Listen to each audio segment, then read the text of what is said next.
Sí,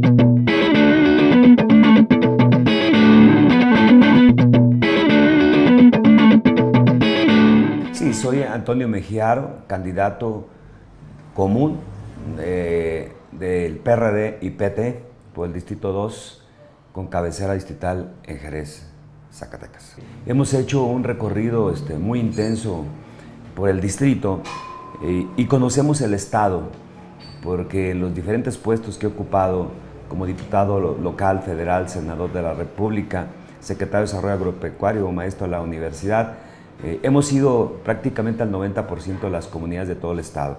Hoy me toca recorrer un distrito del cual ya fui diputado federal y conozco cada una de las comunidades, conozco los municipios, pero también conozco las necesidades. Sin embargo, hay que ir de nuevo a cada una de ellas, a las colonias populares, a recoger las demandas más sentidas de la población. Yo quiero decirte que lo más que nos pide la gente son fuentes de empleo.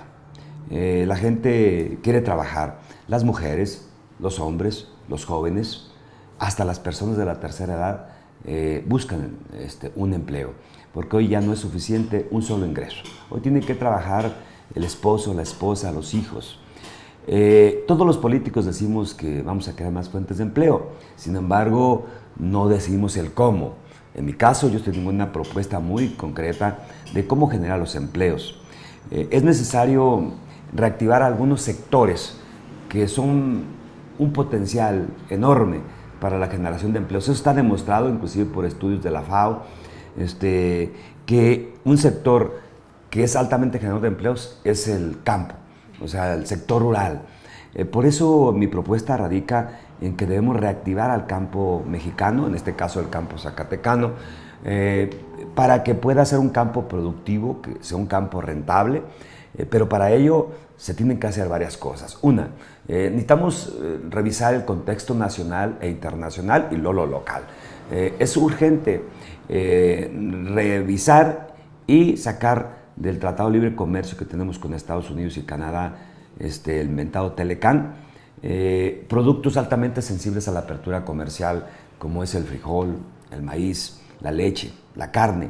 La tarea aquí en México, pues tenemos que hacer una planeación agropecuaria que contemple una alianza de los gobiernos, una alianza entre los estados para ponernos de acuerdo sobre las producciones que vamos a llevar a cabo, para no saturar el mercado con una sola variedad y de esa manera tener un precio más justo de las cosechas de frijol. Sin embargo, esta planeación no tiene los frutos si no hay una alianza con el gobierno para impedir que se importe frijol en ese momento en que estamos cosechando y queriendo vender las mismas, ¿no? Entonces ocupamos una alianza también con el gobierno y que además todas las compras de gobierno para diferentes programas sociales se pudieran hacer mediante cosechas nacionales.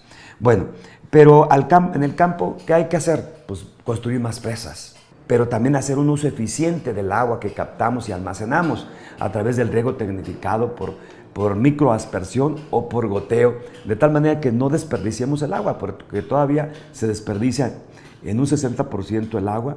Yo propongo proyectos regionales, integrales y sustentables, que abarquen la producción de alimentos por un lado, pero abarquen también su transformación a través de la agroindustria y la comercialización a través de agricultura por contrato.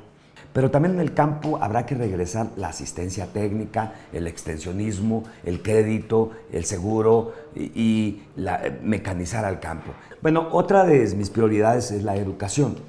Es importante que haya una mayor inversión en la educación para que se pueda tener calidad, mayor cobertura y equidad.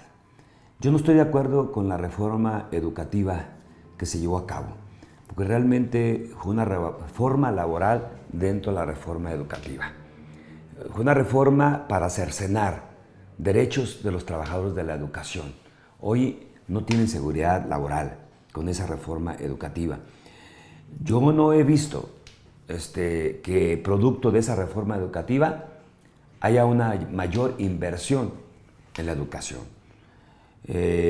Seguimos teniendo una cobertura en la educación superior de tan solo un 30%.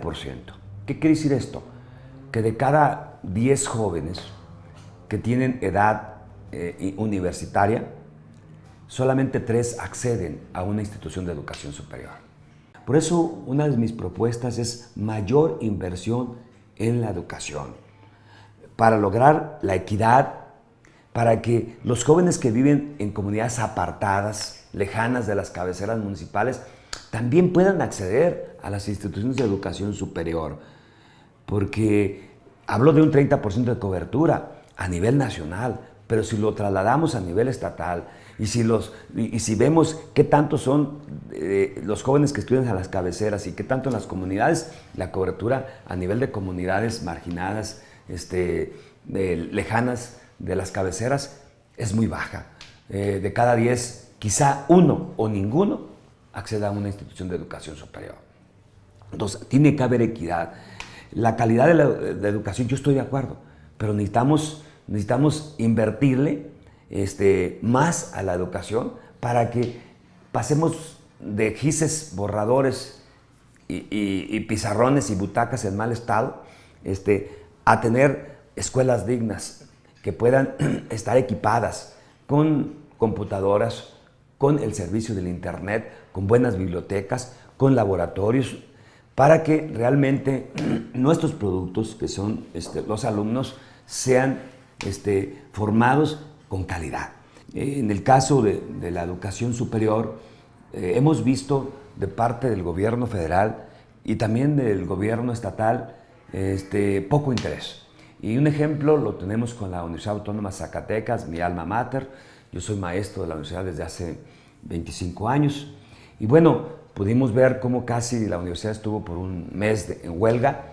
Sin embargo, no hubo una respuesta favorable para resolver de raíz el problema que tiene la universidad en su quebranto financiero.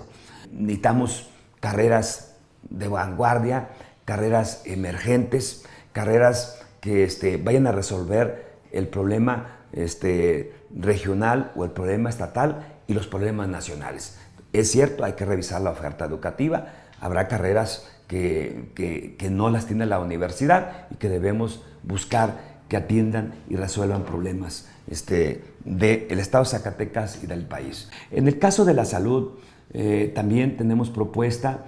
En los sexenios del PRD se construyeron muchos hospitales, el Hospital General, pero muchos hospitales comunitarios en todos los municipios, se construyeron muchos centros de salud, hay casas de salud, pero ¿cuál es el problema que tenemos en este momento? El desabasto de medicamentos y la insuficiencia del personal médico y de especialidades. La salud es un derecho humano. Un pueblo sano y educado siempre será un pueblo más próspero. Entonces, si es un derecho humano y es un derecho constitucional, los diputados, al momento de aprobar los presupuestos de egresos de la Federación, debemos orientar más recursos a la salud. Las enfermedades, cuando se atienden a tiempo, se tiene más posibilidades de resolverlas. Por eso yo he propuesto más atención al enfoque preventivo, a la salud comunitaria. Es importante que se atienda con ese enfoque. Por dar un ejemplo, en el caso de las enfermedades que están ligadas al sobrepeso, a la obesidad, como es la hipertensión arterial o presión alta, como lo conoce la gente, como lo es la diabetes mellitus, si no se atienden a tiempo, con un enfoque preventivo, que sean diagnosticados, para que puedan ser tratados oportunamente, pero más allá, más atrás todavía, si no logramos buenos hábitos alimentarios en la población, si no tenemos esos programas para inculcar una salud, una alimentación sana, que esté exenta de exceso de sales, de carbohidratos solubles, de grasas. Vamos a tener el problema del sobrepeso y la obesidad, que México ocupa el primer lugar a nivel tanto obesidad infantil como en adultos, que debemos incentivarlo, debemos de procurar que las compras gubernamentales se realicen aquí en Zacatecas, debemos procurar que la obra pública se realice por constructores zacatecanos.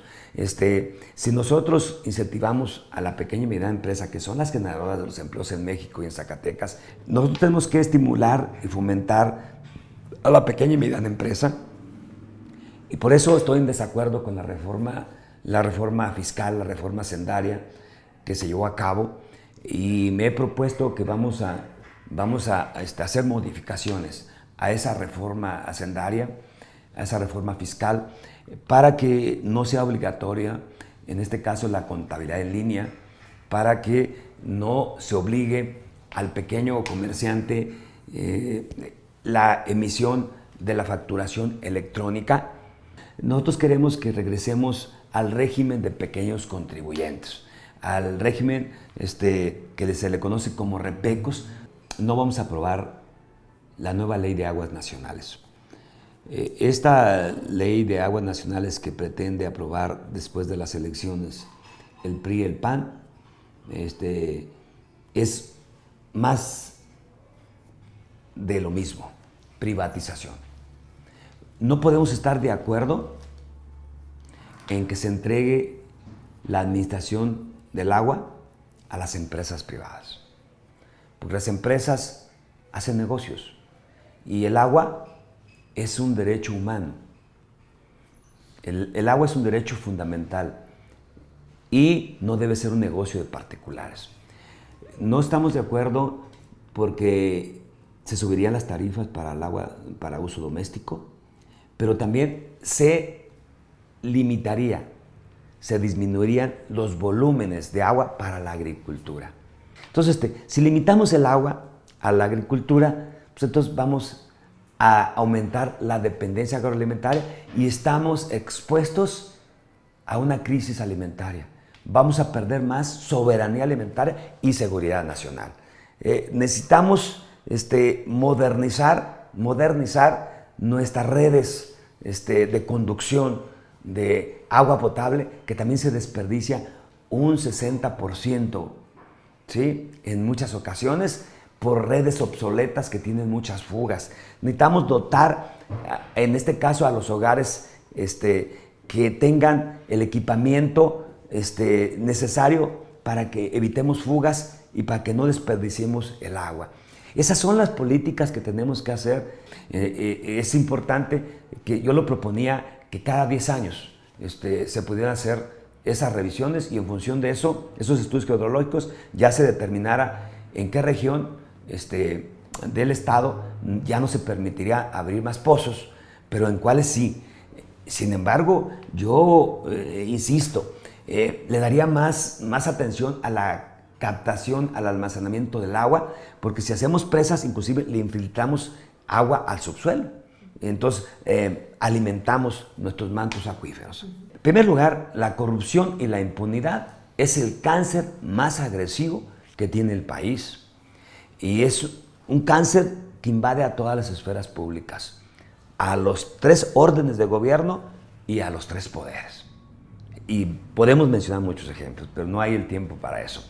Entonces, sí es importante que se lleve a cabo un sistema nacional anticorrupción que ha sido propuesta del PRD y que inclusive el actual presidente en su momento en la campaña se comprometió, pero que le ha dado vueltas y no ha cumplido.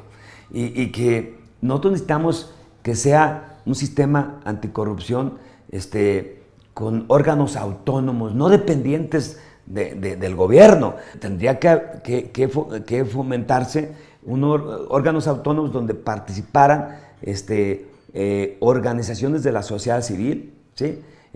donde participaran instituciones de educación superior, donde participaran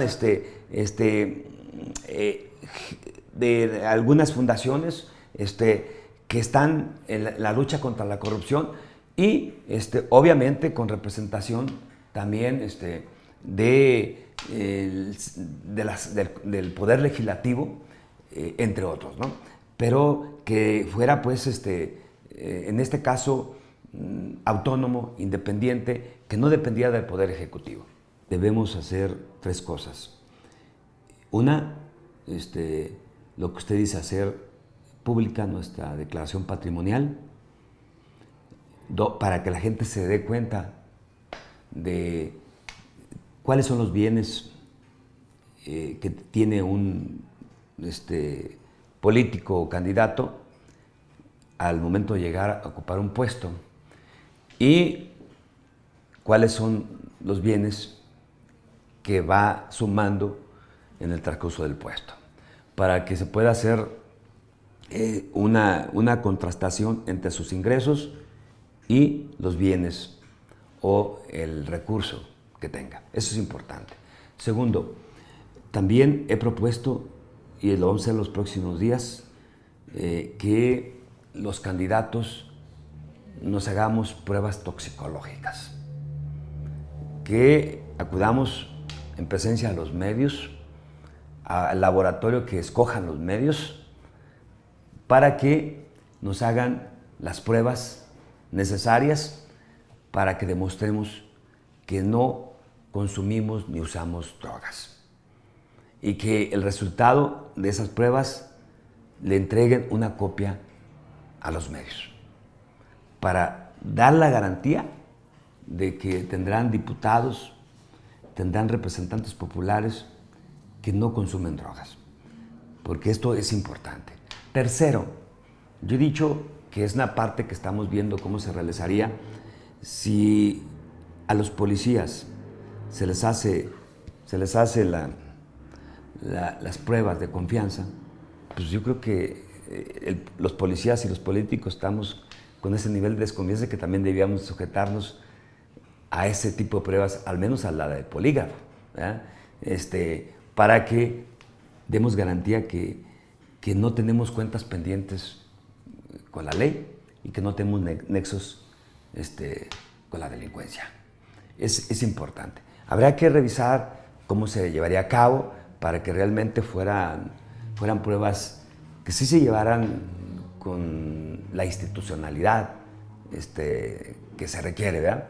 Entonces, yo estoy dispuesto a llevar a cabo inclusive esa prueba, ¿sí? Entonces, porque, repito, necesitamos ganarnos nuevamente la confianza de la ciudadanía que hoy está muy inconforme con la política, con los políticos y con los partidos políticos, porque no han resuelto sus problemas, sino todo lo contrario. Año con año se incrementa la pobreza, se incrementa el desempleo, se incrementa la inseguridad, se incrementa el abandono al campo, y los políticos solamente acuden en tiempos de elecciones, hacen compromisos o promesas, cuando ganan ya no regresan, y lo que es peor, no cumplen sus compromisos y a veces hacen todo lo contrario a lo que se comprometieron. Sí hay un hartazgo. La de impuestos yo la estoy haciendo años. Bueno, de hecho, mi declaración patrimonial la he hecho en los 9 años que he estado como legislador federal y la seguiré haciendo, ¿sí? La declaración de impuestos pues también la hago año con año, porque soy maestro de la universidad y porque pues me obliga por también los negocios que tengo, ¿no? Entonces no tengo ningún problema. Aquí el asunto radica también un poquito en la cuestión de la inseguridad, ¿sí? No es tan sencillo a hacer este tipo de declaraciones, pero las vamos a hacer durante la campaña, porque también las vamos a ir dosificando. Entonces también para tener su impacto, invitar a los demás. Por lo pronto vamos a empezar con la prueba toxicológica, yo creo que en los próximos días. Sí, y voy a invitar en la rueda de prensa que los medios de comunicación escojan el laboratorio. Yo considero que la gente sí va a acudir a votar, no a lo mejor en la participación cuando se tiene elección a autoridades locales, cuando se eligen ayuntamientos o cuando se elige presidente de la República o gobernador, pero yo estoy viendo que la gente sí está decidida en ir a votar, porque si bien es cierto hay un hartazgo, pero también hay una inconformidad con los gobiernos. Entonces la gente como que sí tiene intención de ir a castigar los malos gobiernos. Entonces nosotros estamos promoviendo que la gente vote, que lo haga en forma razonada, en forma reflexionada. Por eso he propuesto la celebración de debates públicos. Soy el único candidato que inició con esa propuesta desde la precampaña. Debates públicos donde sean organizados por el INE con el apoyo de instituciones de educación superior y con amplia participación ciudadana. ¿Qué quiero decir con participación ciudadana? Bueno, que en una tómbola, una ánfora, se coloquen preguntas, cuestionamientos y el candidato en turno va metiendo la mano a ver qué pregunta le tocó. Yo lo que les he dicho, que si les ofrecen esas dádivas y tienen la necesidad, pues agárrenlas, pero el voto debe ser libre. Cuando tú vas a votar, piensa primero en México, piensa en el pueblo.